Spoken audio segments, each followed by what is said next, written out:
Une étude très récente réalisée par Influencer Marketing Hub avait révélé que YouTube paye entre 5 et 6 dollars les YouTubeurs qui ont une audience entre 1000 et 10 000 vues. Ce qu'on appelle dans le jargon du marketing d'influence les nano-influenceurs. Forbes, qui est un journal très populaire qui dévoile chaque mois la liste des 10 plus grandes fortunes, a été beaucoup plus précis en révélant que les YouTubeurs, les petits YouTubeurs, donc ceux qui ont une audience entre 1000 et 10 000 abonnés, ont précisément 5 dollars chaque 1000 vues. Pour une meilleure simplification, on va supposer dans le cadre de cette vidéo qu'un dollar équivaut à 1 euro. Donc chaque 1000 vues, un petit YouTuber reçoit en moyenne 5 euros. Si par exemple, il souhaite gagner une somme telle que 1000 euros chaque mois, alors il doit avoir 200 000 vues chaque mois, ce qui se traduit par 7000 vues par jour, ce qui est énorme.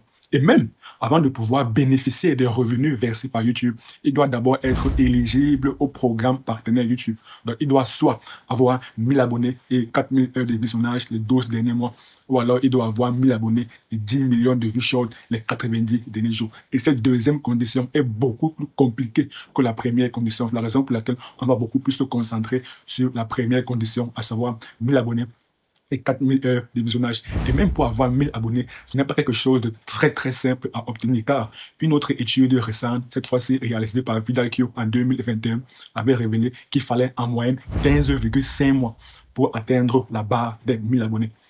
Néanmoins, l'étude a été réalisée en 2021, donc il n'y avait pas encore l'avènement. Donc les contenus short n'étaient pas encore très populaires comme actuellement. Donc actuellement, je suis quasi certain qu'il faut beaucoup moins de temps pour atteindre la barre des 1000 abonnés sur YouTube. Il suffit juste de publier énormément de shorts pour atteindre rapidement la barre des 1000 abonnés. Le plus difficile reste d'atteindre la barre des 4000 heures de visionnage, car ce n'est que cette condition qui permet de bénéficier des revenus versés par YouTube. Ce n'est que cette condition qui permet d'être considéré par YouTube comme un partenaire, d'où le terme programme partenaire YouTube. Et si on suppose qu'il faut en moyenne 1 an pour atteindre la barre des 1000 abonnés, supposons même pour une meilleure simplification qu'il faut 1 an pour atteindre la barre des 1000 abonnés et 4000 heures de visionnage, car ne vous méprenez pas, atteindre la barre des 4000 heures de visionnage prend beaucoup plus de temps qu'atteindre la barre des 1000 abonnés, car comme je l'ai mentionné, atteindre la barre des 1000 abonnés, il suffit juste de publier énormément de choses. Mais le désavantage avec les choses, c'est que cela ne procure pas une très grande durée de visionnage. Les shorts permettent uniquement d'amasser énormément de visibilité, d'avoir énormément de vues et par conséquent d'avoir énormément d'abonnés. Mais concernant le critère de la durée de visionnage, ça, ce n'est pas un critère qui favorise, les shorts ne favorisent pas la durée de visionnage. Donc revenons à notre vidéo. On suppose qu'il faut en moyenne 1 an pour être éligible à la monétisation YouTube. 1 an pour pouvoir être considéré par YouTube comme un partenaire. 1 an pour bénéficier des revenus versés par YouTube. On va également émettre l'hypothèse selon laquelle, une fois monétisé, un YouTuber gagne en moyenne 500 abonnés chaque mois, ce qui clairement est exagéré. Mais partons toujours de ce postulat.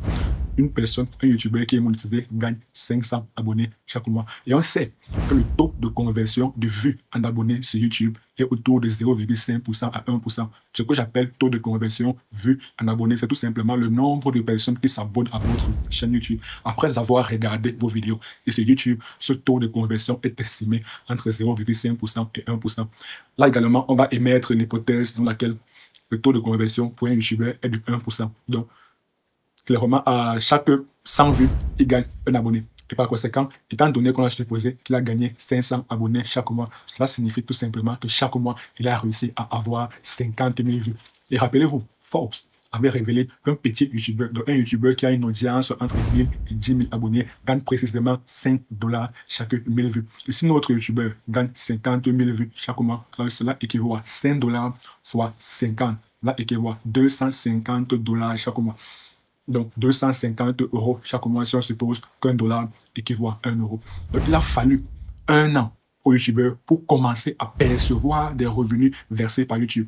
Et à partir d'1 an, il commence à gagner 250 euros chaque mois. Et là, nous avons pris des hypothèses vraiment très favorables. Parce que dans la réalité des choses, c'est beaucoup plus de temps que cela. Mais restons dans notre simplification.